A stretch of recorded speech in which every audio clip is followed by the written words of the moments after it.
जन्म साखी साखी मूले खतरे की। साखी मूले खत्री की। गुरुजी फिरते फिरते एक दिन मूला नामक खत्री के घर जा पहुंची। मूले दी स्त्री ने गुरुजी को देखा तो भागकर भीतर चली गई।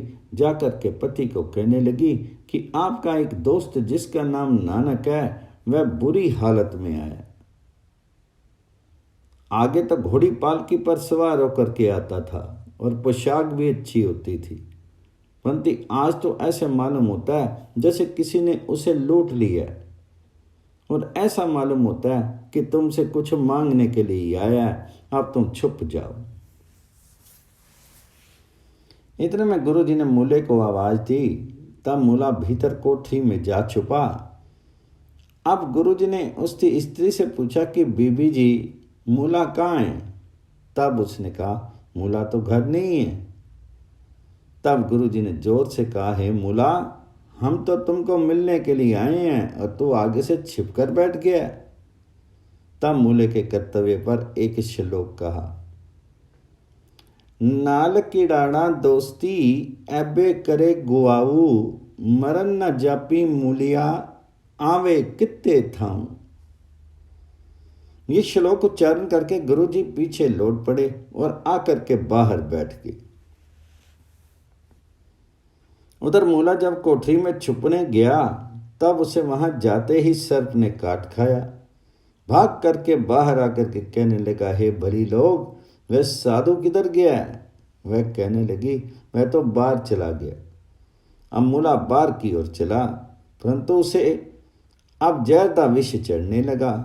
अब मूले को एक चारपाई पर डाल करके गुरुजी के पास ले जाया गया।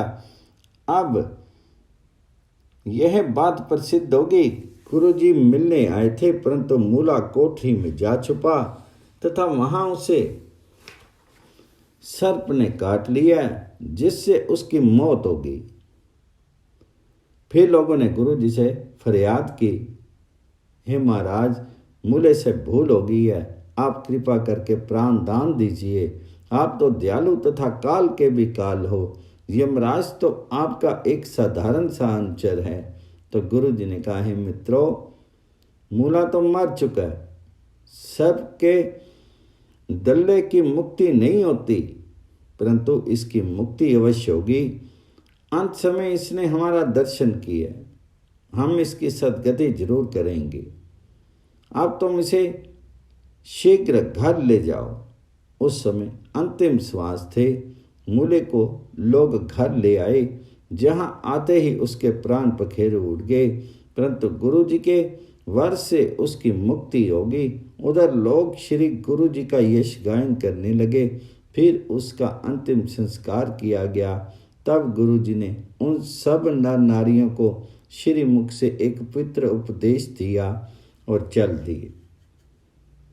एक दिन गुरुजी ने मुझे कहा, हे बाला, चलो तुम्हें कश्मीर की सैर करा लाएं। मैंने कहा, हे सर्वेश्वर, जैसे आपकी इच्छा। तब गुरुजी ने कहा, कश्मीर की धरती महात्मा कश्यप की बनाई हुई है। जैसे शिवजी ने काशीपुरी की रचना की है, जैसे सर्व तीर्थों में काशीपुरी उत्तम तीर्थ है, उस समय कश्मीर में अमरनाथ का स्थान सर्वोपरि माना जाता है। वहाँ शिव शंकर सदैव निवास करते हैं। ये कहकर के गुरुजी ने कश्मीर की यात्रा की तैयारी की। बोलो बाबा नानक देव की जय।